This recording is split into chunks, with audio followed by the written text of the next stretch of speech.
আসসালামু আলাইকুম রহমতুল্লাহি ওবরাকাতু আলহামদুলিল্লাহ রবিল আলমিন ওসলাত ওসালাম আলা সঈদুল আম্বিয়া ইবুল মুরসালিন নবীনা মুহাম্মদ ওয়ালা আলিহি ও সহবিহিল মায়ামিন ওবাদ। দর্শক শ্রোতা, আপনাদের প্রত্যেককে আন্তরিক অভিনন্দন জানাচ্ছি আর টিভির পর্দায় আপনাদের প্রিয় অনুষ্ঠান বিআরবি কেবল নিবেদিত ইসলামিক সমাধান অনুষ্ঠানে।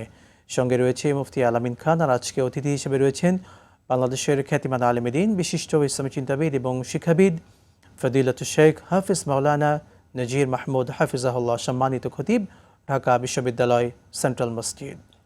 আসসালামু আলাইকুম রহমতুল্লাহি ওয়া বারাকাতুহু। ওয়ালাইকুম আসসালাম রহমতুল্লাহি ওয়া বারাকাতুহু। মোহতারাম, আশা করছি ভালো আছেন। আলহামদুলিল্লাহ, আপনি কেমন আছেন? আলহামদুলিল্লাহ, আপনাকে আন্তরিক অভিনন্দন আর টিভির স্টুডিওতে। জি, আপনাকে ধন্যবাদ। দর্শক শ্রোতা, এই সুন্দর অনুষ্ঠানে আপনারা আপনাদের জীবনের যে কোনো বিষয়ের ইসলামিক সমাধান পেতে স্ক্রিনে দেখানো নাম্বারে ফোন করুন। সম্মানিত অতিথি আপনাদের মাসালাগুলো জবাব দেবেন ইনশাআল্লাহু তাআলা। দর্শক শ্রোতা, আজ 16ই রমাদান, আগামীকালকে 17ই রমাদান। 17ই রমাদান আমরা জানি ঐতিহাসিক বদর দিবস। আমরা আজকে বদর যুদ্ধের কারণ নিয়ে কথা বলতে চাই। মুসলিম বিশ্বের ইতিহাসে, মুসলিমদের ইতিহাসে অন্যতম যে যুদ্ধ ছিল সেটা হলো গজওয়ে বদর। বদর যুদ্ধ কেন সংগঠিত হয়েছিল, কোন প্রেক্ষাপটে, সেই বিষয়গুলো নিয়ে আমরা সম্মানিত অতিথির কাছ থেকে বিস্তারিত শুনে আসি। শেখ, বদর যুদ্ধ মুসলিমদের ইতিহাসে অন্যতম একটি যুদ্ধ আমরা জানি। এই যুদ্ধের কারণগুলো কি কি ছিল? আলহামদুলিল্লাহ রাব্বিল আলামিন ওয়াসসালাতু ওয়াসসালামু আলা আশরাফিল আম্বিয়া ওয়াল মুরসালিন ওয়া আলা আলিহি ওয়া সাহবিহি আজমাইন ওয়া মান তাবিআহুম বিইহসানিন ইলা ইয়াউমিদ্দিন ওয়া বাদ। আপনি চমৎকার একটি বিষয়ের অবতারণা করেছেন, এর জন্য আপনাকে আন্তরিক ধন্যবাদ। আসলে ইসলামের প্রথম যে সরাসরি যুদ্ধ সাধিত হয় সেটা হলো বদর যুদ্ধ। শেখ, আমরা একজন দর্শককে যুক্ত করে এরপরে আসবো। জি, আসসালামু আলাইকুম রহমতুল্লাহ, কে আছেন দর্শক? বলুন। ওয়ালাইকুম সালাম। জি বলুন। আমার আমার একটা সম্পদ বেচছি, ওই টাকাটা আমার হাতে অনেক ক্যাশ আছে, মানে আমি আবার সম্পদ লোবো, অনেক এই টাকাটা জাকাত দিতে হবে? প্রশ্নটি আবার বলবেন শেখ, কি বুঝতে পেরেছেন? আরেকবার প্রশ্নটি করবেন। লাইনটি সম্ভবত বিচ্ছিন্ন হয়েছে, আপনার প্রশ্নটি অস্পষ্ট এসেছে, আবার প্রশ্ন করবেন। অপেক্ষায় যাকাতের ব্যাপারে বলতেছিল, জাকাত কেন্দ্রিক, কিন্তু ঠিক কোন বিষয়ে জাকাতের আমরা কিন্তু ক্লিয়ার না প্রশ্নটি। জি শেখ, তার প্রশ্নটি সম্ভবত ছিল সম্পদ বিক্রি করেছেন, সম্পদ বিক্রি করার পরে তার হাতে টাকা ছিল, সেই টাকার তিনি জাকাত প্রদান করবেন কিনা, অ্যামাউন্ট বলেননি কত টাকা। এক্ষেত্রে আসলে আমাদের ইন জেনারেল একটা নিয়ম জানা দরকার। সেটা হলো, আমরা অনেকে মনে করি যে আমার এই সম্পদটা এখন 1 বছর পূর্ণ হয় নাই, এটা জাকাত দেব কিনা। জি, এই ক্ষেত্রে আমাকে মনে রাখতে হবে যে 1 বছর সব সম্পদের 1 বছর পূর্ণ হওয়ার দরকার নেই। 1 বছর পূর্ণ হতে হবে, মিনিমাম যে সম্পদটা এটা 1 বছর পূর্ণ হতে হবে। অর্থাৎ নেশাব পরিমাণ যে সম্পদ এইটা 1 বছর থাকলে তারপরে জাকাত দিতে হবে। অর্থাৎ আমার কাছে 52.5 তোলা রৌপ্য যেটা, এইটার যে দাম, এটা এখন বোধহয় 2,33,000 টাকার মতো এরকম হবে, 2,30,35,000 এরকম। হ্যাঁ, এরকম। এই টাকাটা যদি কারো কাছে 1 বছর থাকে উদ্বৃত্ত, অর্থাৎ তার লোন বাদ দিয়ে, তার দেনা পরিশোধ বাদ দিয়ে যদি এই টাকাটা কারো কাছে 1 বছর থাকে, তাহলে তার কাছে যত টাকা আছে সব টাকার জাকাত দিতে হবে। এক্ষেত্রে আর একটা বিষয় মনে রাখতে হবে যে আমি মনে করেন পয়লা রমজান জাকাত দিই, প্রতি বছর পয়লা রমজান, এবং জাকাত দেওয়ার ক্ষেত্রে সবসময় একটা তারিখ নির্ধারণ করে রাখতে হবে, কারণ একদিনের আগ পিছে অনেক টাকা এদিক সেদিক হয়। অনেকের আছে প্রতিদিন লাখ লাখ টাকা ট্রানজ্যাকশন হচ্ছে প্রতিদিন। একদিনের আগ পিছে হয়তো দেখা যাচ্ছে একদিন আগে জাকাত দিলে মানে 10 লক্ষ টাকা বা 2 কোটি টাকার এদিক সেদিক হয়ে যাচ্ছে, একদিন পরে দিলে 2 কোটি টাকা কম বেশ হচ্ছে। এই জন্য একটা তারিখ নির্ধারণ থাকাটা খুব জরুরি। তো আমার পহেলা রমজান আমি জাকাত দিই, ঠিক আছে, এই দিনের 5 দিন আগেও যদি আমার কাছে 2 লাখ টাকা আসে তো ওইটারও জাকাত দিতে হবে, কারণ আমার কাছে মিনিমাম যে টাকাটা, এই টাকাটা 1 বছর থাকলেই এনাফ। যেদিন আমি জাকাত দিব ওই দিন আমার কাছে কত টাকা আছে সেই দিন সব টাকার জাকাত দিতে হবে। আরেকটা হিসাব হলো যে ওই দিন আমার কাছে কতটা স্বর্ণ আছে, কতটা রূপা আছে, ব্যাংকে কত টাকা আছে, আমার নগদ কত টাকা আছে, সব টাকাটা এক জায়গায় করতে হবে যে আমার কাছে এত টাকা আছে, সব হিসাব এক জায়গায় করে দেন তার 2.5% টাকা দিতে হবে। এটা খুব সিম্পল এবং খুব ক্লিয়ার একটা কথা। জি। যে আমার ব্যাংকে কত টাকা আছে, আমার এফডিআর কত আছে, আমার চলতি হিসাব কত আছে, আমার ব্যবসায় কত টাকা আছে, আমার স্বর্ণ কত আছে, আমার রূপা কত আছে, ব্যাস সব টোটাল হিসাবগুলো এখানে হবে। টোটাল হিসাব করে দেখলাম যে আমার 20,50,000 টাকা আছে, ব্যাস 20,50,000 টাকা জাকাত দিয়ে দিতে হবে। খুব সহজ কথা। জি। বারাকাল্লাহু ফিক। শেখ, আরেকটি বিষয়, একজন ব্যক্তি হয়তো নতুন কিছু জমি কিনেছেন, বাড়ি করেছেন ইমিডিয়েট, তারপরে কিছু ক্ষেত খামারও আছে, সব কিছু মিলিয়ে এই ক্ষেত্রে সে ব্যক্তির আসলে জাকাত প্রদানের মাসালাটা কি হবে? না, এটা তো ক্ষেত খামার যেটা নিজে করতেছে এটার উপর জাকাত সেভাবে হবে না। জি। আর নিজে যে বাড়ি করেছে বাড়ির জন্য জাকাত হবে না। তো এইগুলো বাদে তার কাছে যে সম্পদ আছে সেটার উপর তাকে জাকাত দিতে হবে। এইটা বাদে আমি একটা বাড়ি করেছি থাকার জন্য, আমি একটা ঘর করলাম, আমি নতুন কিছু জমি কিনলাম, তো এটার উপরে তো জাকাত হবে না। জমি যদি বেশি হয় এবং সেটা তা জমির আবার আলাদা হিসাব আছে, অসর বলে যেটা আপনি জানেন, ফসলের জাকাত, ফসলের জমির জাকাত না, ফসলের জাকাত। ফসল যাদের বেশি হবে সেখানে অসর 10 ভাগের 1 ভাগ, আবার আছে 20 ভাগের 1 ভাগ। এটা আবার ক্রাইটেরিয়া আছে।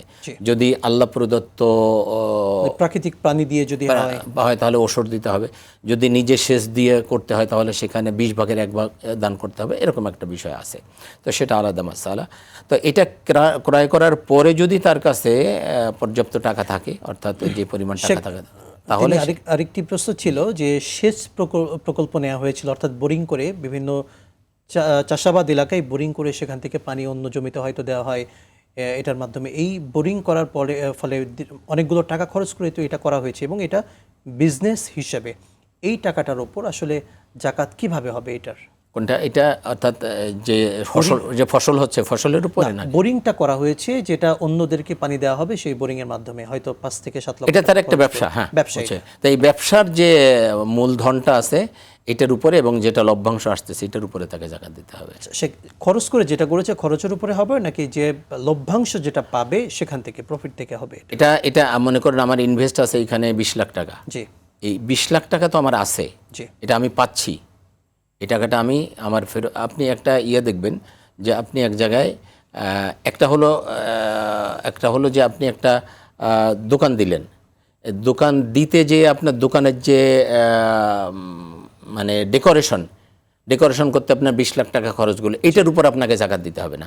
কিন্তু এখানে যে মালামালগুলো তুললেন এটার উপরে, এটা আপনি আরও 20 লাখ টাকার মালামাল তুললেন, এটার উপর আপনাকে জাকাত দিতে হবে। ঠিক ওইটা আপনাকে ওইভাবে দেখতে হবে। জি, জাযাকাল্লাহু খায়রান। আমরা বদর যুদ্ধের দিকে একটু চলে যেতে চাই। আপনি বলছিলেন বদর যুদ্ধের কারণগুলো। যে বদর যুদ্ধটা আসলে ইসলামের প্রথম যুদ্ধ এবং এই যুদ্ধে আল্লাহ রাব্বুল আলামিন মুসলমানদেরকে বিশাল বিজয় দান করেছিলেন, এটা আমরা জানি। এবং 17ই রমজান এটা সংগঠিত হয়েছিল, সেটাও আমরা জানি। দ্বিতীয় হিজরিতে এই যুদ্ধ সংগঠিত হয়। রাসূল করিম সাল্লাল্লাহু আলাইহি ওয়াসাল্লাম এবং মাত্র 313 জন সাহাবী নিয়ে আল্লাহ রাসূল সাল্লাল্লাহু আলাইহি ওয়াসাল্লাম এই যুদ্ধে অংশগ্রহণ করেছিলেন। বদর যুদ্ধ বদর প্রান্তরে হয়েছিল। বদর প্রান্তর আপনি জানেন মদিনা থেকে বেশ দূরে। আমার একবার যাওয়ার সুযোগ হয়েছিল বদর প্রান্তরে। তো এখানে যে বিষয়টা ছিল, শেখ আমরা শুনবো, দর্শক আছেন। জি। আসসালামু আলাইকুম ওয়া রাহমাতুল্লাহ। দর্শক নাম বলে আপনার মাসআলাটি বলুন। হ্যালো। জি, আসসালামু আলাইকুম। প্রশ্ন করুন দর্শক। আসসালামু আলাইকুম। ওয়ালাইকুম আসসালাম ওয়া রাহমাতুল্লাহ, বলুন। আসসালামু আলাইকুম। জি, আমার প্রশ্ন করার ছিল যে আমরা জানি যে জুমার নামাজের সময় 2 রাকাত জুমার নামাজ পড়তে হয়। টেলিভিশনের ভলিউমটা কমিয়ে নিন বোন। তারপর ওয়াক্তের নামাজটা কিভাবে আদায় করব? তিনি সম্ভবত যেটি বোঝাতে চাচ্ছেন জুমার সালাতের দিন আমাদের মা বোনেরা আসলে জুমার সালাতের পরিবর্তে কি করবেন? জুমার সালাতের পরিবর্তে জোহরের নামাজ আদায় করবেন। জি, অবশ্যই জোহরের নামাজ আদায় করবেন। এক্ষেত্রে অনেক মা বোন যে ভুলটা করেন সেটা হলো যে জুমা হওয়ার আগে তারা নামাজ আদায় করতে চায় না, জুমা হওয়ার পরে মনে করে জুমা হওয়ার পরে তারা জোহরের নামাজ আদায় করবেন। না, এটা ঠিক নয়। অক্ত হয়ে গেলে আপনি যে কোনো মুহূর্তে নামাজ আদায় করে নিতে পারেন আপনার সুবিধা মতো, তবে আগেই করা, আগে মানে অর্থাৎ দেরি না করা। সুতরাং অক্ত শুরু হয়ে গেছে, আজান হয়েছে বা অক্ত শুরু হয়েছে, তখন আপনি জোহরের নামাজ আদায় করে নেবেন। যেহেতু আপনি মসজিদে যাচ্ছেন না, জুমা পড়তেছেন না, সেহেতু আপনি ঘরে বসেই জোহরের নামাজ 4 রাকাত আদায় করে নেবেন। আর আনুষঙ্গিক যে সুন্নতগুলো আছে সেগুলো পড়ে নেবেন। অর্থাৎ জোহর যে কয় রাকাত পড়তে হয় সে কয় রাকাত জোহরের নামাজ আদায় করে নেবেন। জি, জাযাকাল্লাহু খাইরান। শেখ, আমরা আরেকটি প্রশ্ন ছিল দর্শকের, সেটা হলো একজন মেয়ের 7.5 ভরি শুধু কম স্বর্ণ আছে, 7.5 ভরির কম স্বর্ণ আছে, শুধুমাত্র স্বর্ণ আছে, তাহলে তাকে জাকাত দেয়া লাগবে কি না, 7.5 ভরির কম যদি স্বর্ণ থাকে আর অন্য কোনো যদি কিছু না টাকাও থাকে, নেই, কিচ্ছু নেই, টাকা নেই, রৌপ্য নেই, তাহলে দিতে হবে না। তবে এক্ষেত্রে মনে রাখতে হবে যে যদি তার কাছে 3 ভরি স্বর্ণ থাকে আর কিছু রৌপ্য থাকে, জি। রূপা, তাহলে দুইটা মিলাই যদি আবার 52.5 তোলার উপর সমপরিমাণ হয়ে যায়, তাহলে কিন্তু তাকে জাকাত দিতে হবে। আবার যদি রৌপ্য না থেকে শুধু টাকা থাকে, শুধু তাও টাকা কিনতে থাকে, হবে। যদি এরকম হয় যে 2 ভরি স্বর্ণ আছে জি। আর কিছু টাকা আছে, হ্যাঁ, এই টাকা এবং রূপা মিলে 52.5 তোলা রূপার সমপরিমাণ হচ্ছে, তাহলে কিন্তু তাকে আবার জাকাত দিতে। অর্থাৎ এই স্বর্ণ রৌপ্য টাকা এইগুলো মিক্স করে যদি 52.5 তোলা রৌপ্যের সমপরিমাণ হয়ে যায় এবং সেটা 1 বছর কাল করে যদি থেকে থাকে, তাহলে তার উপর জাকাত ওয়াজিব হয়ে যায়। বারাকাল্লাহ। আমরা এখানে আরেকটা বিষয় আমি একটু ক্লিয়ার করতে চাই, সেটা হলো অনেক মা বোনরা এটা বলে যে আমার তো কোনো ইনকাম নাই, আমি কোত্থেকে জাকাত দিব। শেখ, আমরা দর্শককে নিয়ে এরপরে আবারও শুনবো। আসসালামু আলাইকুম ওয়া রাহমাতুল্লাহ। বলুন দর্শক।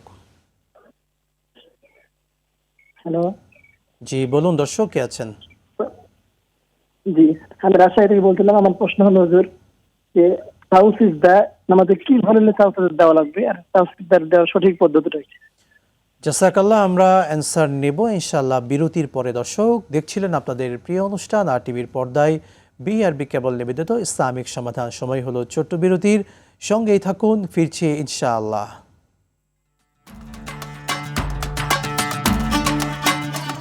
দীর্ঘপথ পাড়ি দিয়ে মানুষের আস্থা পাওয়া দেশের একমাত্র কেবল বিআরবি কেবল, বাংলাদেশের সবচেয়ে নির্ভরযোগ্য কেবল। পুরাতনও নয়, স্ক্র্যাবও নয়, শতভাগ আমদানিকৃত 99.99% পিউরিটি সম্পন্ন উন্নত মানের কপার, আন্তর্জাতিক মান, সেরা ফায়ার রেজিস্ট্যান্স সহ জীবন সাজাতে, জীবন বাঁচাতে বিআরবি কেবলস।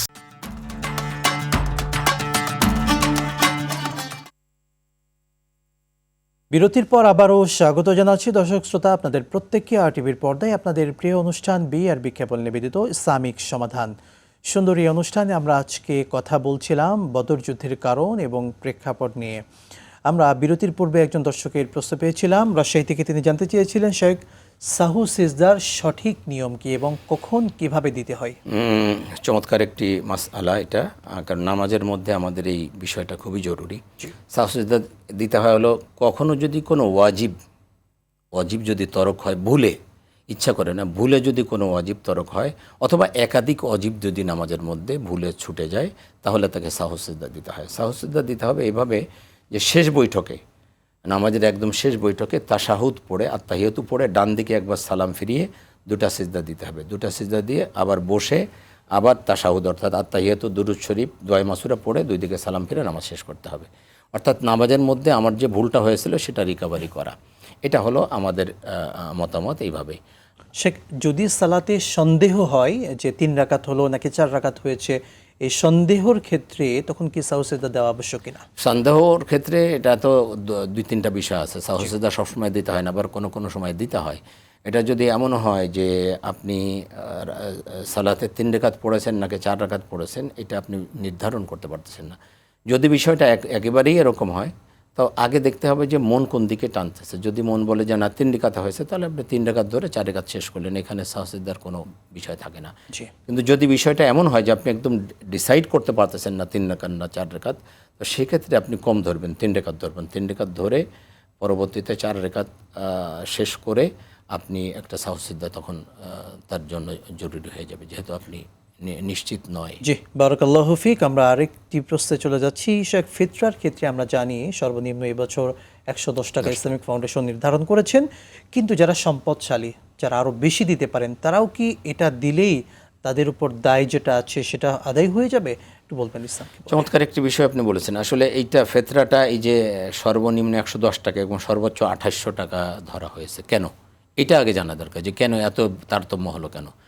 কয়েকটা বিষয়ে ফিতরা দিতে, কয়েকটা মানে জিনিসের মাধ্যমে ফিতরা দিতে হয়। ফিতরা কিন্তু আসলে আগে টাকা দিয়ে দেওয়া হতো না, ফিতরা দেওয়া হতো খেজুর, কিশমিশ, পনির ইত্যাদি ইত্যাদি, এই বিষয়গুলো দিয়ে ফিতরা দেওয়া হতো। তা এগুলো তো দাম ভেরিয়েশন আছে না, আটা ও জব, গম, জব, এগুলো দিয়ে। তো আপনি যদি আটা দিয়ে বা গম দিয়ে দেন তাহলে আপনার 110 টাকা দিলে হয়ে যাচ্ছে। কিন্তু আপনি যদি কিশমিশ দিয়ে দিতে যান, আপনি যদি ভালো খেজুর দিয়ে দিতে যান, আপনি যদি পনির দিয়ে দিতে যান, তাহলে তো বেড়ে যাবে। এখন আমার প্রশ্ন হলো যে আমি লাখ টাকার মালিক, আমি লাখ টাকার মালিক, আমি আটা দিয়ে হয়তো গম দিয়ে হয়তো আমি ফেতরা দিলাম, কিন্তু আপনি কোটি কোটি টাকার মালিক, আপনিও গম দিয়ে দিবেন? এটা তো আপনার বিবেক থাকা দরকার। আপনি তো কোটি কোটি টাকার মালিক, আপনার তো তাহলে সেই মানের দেওয়া দরকার, জি। তাই না?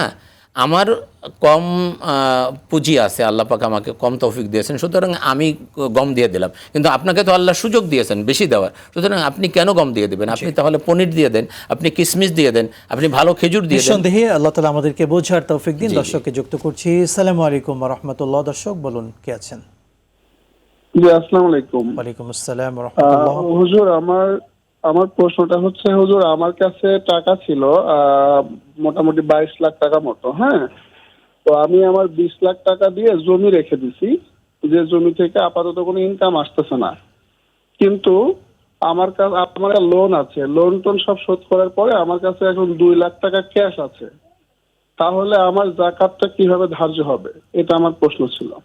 বুঝতে পেরেছি ভাই, সঙ্গেই থাকুন। শেখ, বুঝতে পেরেছেন আশা জি, করছি। আসলে 2 লাখ টাকা থাকলে এবছর আর জাকাত দেওয়ার মতো জাকাত দেওয়া লাগতেছে না। কারণ আমরা যেটা দেখেছি 52 52.5 ভরি স্বর্ণ যদি থাকে, রূপা যদি থাকে, 52.5 তোলা রূপার দাম হচ্ছে 2,30,33 30,000 টাকা আমরা ধর্তব্য বলতে পারি, এবং ক্যারেট ভেদে কিন্তু দাম তারতম্য হয়। তারতম্য সেক্ষেত্রে 2,20,000 কিংবা 30 এর ভেতরে হলে আপনার জাকাত হতো। কিন্তু আপনি বলতেছেন এই ছাড়া আপনার যদি আর কোনো টাকা না থাকে তাহলে আপনাকে অর্থাৎ নতুন জমি কিনেছেন। তবে ভাইকে বলবো, আপনি এই টাকারও পারলে সম্ভব হলে জাকাত দিয়ে দেন। আল্লাহ তাআলা অবশ্যই বারাকা দিবেন ইনশাআল্লাহ। বারাকাল্লাহু ফিক। শেখ, বদর যুদ্ধের দিকে যেতে চাই, বলছিলেন কারণগুলো নিয়ে। বদর যুদ্ধ সংগঠিত হয় আসলে মুসলমানরা যখন একেবারেই সবাই, আল্লাহ রাসূল সাল্লাল্লাহু আলাইহি ওয়াসাল্লাম তো সবাইকে আগে হিজরত করে মদিনায় আসতে বললেন, এবং তিনি নিজে অপেক্ষা করতেছিলেন আল্লাহর হুকুমের। নবীরা কিন্তু আল্লাহর হুকুম ছাড়া হিজরতও করেন না, আল্লাহর হুকুমের অপেক্ষা করতেছিলেন। অতঃপর যখন আল্লাহ রাব্বুল আলামিন এর পক্ষ থেকে হুকুম আসলো, তখন তিনি আবু বকর রাদিয়াল্লাহু আনহু সহ চলে আসলেন মদিনায়। মদিনাবাসী রাসূল পাক সাল্লাল্লাহু আলাইহি ওয়াসাল্লামকে সাদরে গ্রহণ করলেন। এটা প্রথম হিজরি। এই যে হিজরি দ্বিতীয় হিজরিতে বদর যুদ্ধ সংগঠিত হয়। শেখ, আমরা শুনবো, দর্শক আছেন। জি, আসসালামু আলাইকুম ওয়া রাহমাতুল্লাহ। দর্শক কে আছেন বলুন।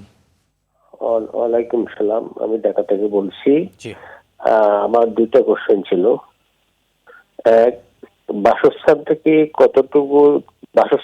কতটুকু দূরত্ব গেলে কসর নামাজ পড়তে হবে? হ্যাঁ, আর সফর অবস্থায় আমাকে জুমার নামাজ কি পড়তে হবে কিনা, জুমার পরিবর্তে জোহর কসর পড়লে হবে কিনা? খুবই গুরুত্বপূর্ণ প্রশ্ন। জি, বুঝতে পেরেছি, সঙ্গেই থাকুন।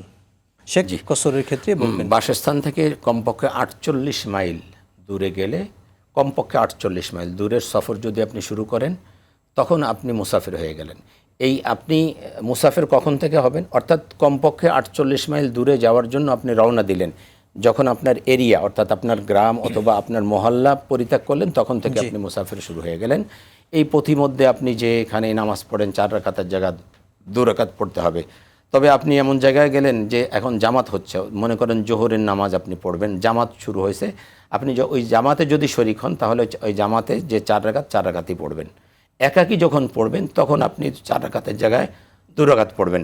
অথবা এমন যদি হয় যে আপনারা 4-5 জনই মুসাফির বা একাধিক লোক, আপনারা সবাই মুসাফির, তখন জামাত যদি পড়েন তাহলে সকলে মিলে 2 রাকাত পড়বেন।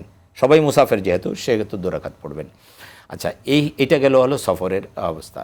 কিন্তু একটা বিষয় হলো যে আপনি যদি 15 দিন বা তার কম, 15 দিনের কম নিয়ত করে যান যে আমি ওখানে যাচ্ছি 15 দিনের কম থাকবো, তখন আপনি মুসাফির। কিন্তু আপনি যদি 15 দিনের বেশি থাকার নিয়ত করেন, আপনি ঢাকা থেকে চিটাগাং যাচ্ছেন, আপনি 16 দিন থাকবেন, তো এই যাত্রা পথটা আপনি মুসাফির। ওইখানে যাওয়ার পরে কিন্তু আপনি মুসাফির না, যেহেতু আপনি 16 দিন থাকবেন, সেহেতু আপনি ওইখানে যাওয়ার পরে কিন্তু আপনি আর মুসাফির না, আপনি মুকিম। যাত্রাপথটা শুধু আপনি মুসাফির। ওইখানে যাওয়ার পর আপনি মুকিম, আপনি পুরো নামাজ পড়বেন। কিন্তু যদি আপনি ওইখানে 15 দিনের কম থাকেন, তাহলে ওইখানে যাওয়ার পরেও আপনি মুসাফির। আরেকটা হলো, আপনি বলছেন জুমা পড়বেন কিনা। এটা জুমা পড়াটা আপনার উপর তখন বাধ্যতামূলক নয়, যদি পারেন পড়বেন। আর যদি জুমা না পড়েন তাহলে জোহরের জায়গায় জোহর পড়বেন, সেক্ষেত্রেও 2 রাকাত পড়বেন। বারাকাল্লাহ। আমরা দর্শককে যুক্ত করছি। আসসালামু আলাইকুম, কে আছেন বলুন দর্শক। জি, আসসালামু আলাইকুম রহমতুল্লাহ। ওয়ালাইকুম আসসালাম। ওয়ালাইকুম আসসালাম। জি জি, একটা প্রশ্ন ছিল যে আমরা তো আসলে এখন তো জাকাত দিচ্ছি, এখন দিচ্ছি হিসাব করে। এখন অতীতে হয়তো প্রথম জীবনে আমরা হয়তো অনেক কিছু মিস হয়ে গেছে, সেক্ষেত্রে কি এটা কাজা করে, ধরেন আপনার 10 বছর আগে বা 8 বছর আগে কিছু কাজা হয়েছে, জি, এখন কি এটা কি এরিয়ার হিসাবে দেওয়া যাবে? এটা একটা বুঝতে প্রশ্ন। পেরেছি, সঙ্গেই থাকুন শেখ। জি, চমৎকার। বুঝতে পেরেছেন। আপনার এই যে আপনার ভিতরে যে একটা রিয়েলাইজেশন আসছে যে আমি আসলে ভুল করে ফেলেছি, এটা অনেক বড় একটি বিষয়। আল্লাহর পক্ষ থেকে এটা ক্ষমা পাওয়ার জন্য একটা বড় বিষয়, যে আল্লাহর একটা অর্ডার, আর আল্লাহ একটা অর্ডার করছিলেন, আমি ফলো করতে পারিনি, এটা আমার ভুল হয়ে গেছে, ঠিক আছে। তো এই ক্ষেত্রে আপনি যেটা করবেন যে আপনি অনুমান করেন যে আমি কয় বছর জাকাত দিই নাই, সেই জায়গায় আমার কত টাকা আসলে জাকাত দেওয়া উচিত ছিল, এরকম একটা অ্যামাউন্ট যদি আপনি বের করে দিতে পারেন, এটা আপনার জন্য খুবই ভালো হবে। আর এই জন্য আপনি এটা তওবাও করবেন যে আল্লাহ আমার ভুল হয়ে গেছিলো, আমি তওবা করতেছি, আর জীবনে কখনো হবে না, আমার যতদিন আমার সম্পদ আছে আমি জাকাত দিয়ে যাব। এভাবে আপনি একটু তওবা করে নেন, আর বাদ বাকিটা এভাবে বের করে নেন যে হ্যাঁ আমার এই বছরে এত টাকা, এই বছরে এত টাকা জাকাত দেওয়া উচিত ছিল। এই সবগুলো অ্যামাউন্ট বের করে আপনি গরিবদেরকে দিয়ে দেন, আল্লাহ মাফ করে দেবেন। ইনশাআল্লাহ। শেখ, একটু সংক্ষেপে বলবেন আসলে 48 মাইল আমাদের তো এখন কিলোর হিসাব, কিলো হয়ে কিলোতে গেছে। কত হবে? এটা বোধহয় কত 60 বা 62 কিলো এরকম, 60-62 এরকম। হ্যাঁ, বা হিসাব করলে একটু দেখতে হবে। হ্যাঁ, হিসাব করে দেন। জি, এই বারাকাল্লাহু ফিক। মানে এই মুহূর্তে আমার মেমোরিতে নেই, বা 68 এরকম কি যেন। 68, অর্থাৎ আমরা বলতে পারি 65 থেকে 70-এর এরকম মাঝামাঝি। এরকম। এমন হলে তিনি আসলে মুসাফির হিসেবে হয়ে যাবেন। কিলোর হিসেবে পড়ে যাবে। আর যদি মাইলের হিসাব হয় তখন 48 মাইলের মাইল। হিসাবটি কিন্তু আসবে। জাযাকাল্লাহু খায়রান শেখ, আপনাকে অসংখ্য ধন্যবাদ। দর্শক শ্রোতা, আপনাদের জন্য আরটিভি আয়োজন করছে আপনাদের প্রিয় অনুষ্ঠান বিআরবি কেবল নিবেদিত ইসলামিক সমাধান। আপনারাও আপনাদের জীবনের যে কোনো বিষয়ের ইসলামিক সমাধান পেতে পারেন এই আয়োজনে। প্রতিদিন ঠিক একই সময়ে আমরা উপস্থিত থাকব। আপনারাও প্রশ্ন করুন, জানবেন ইসলামের বিভিন্ন বিষয়। রব্বি কারীম আমাদের আয়োজনকে কবুল করুন। আমাদের এই প্রোগ্রাম যারা বাস্তবায়ন করেছেন সকলকে দুনিয়া আখিরাতে সম্মানিত করুন। আল্লাহুম্মা আমিন। আজকের মতো বিদায় নিচ্ছি। আসসালামু আলাইকুম ওয়া রাহমাতুল্লাহি ওয়া বারাকাতুহু।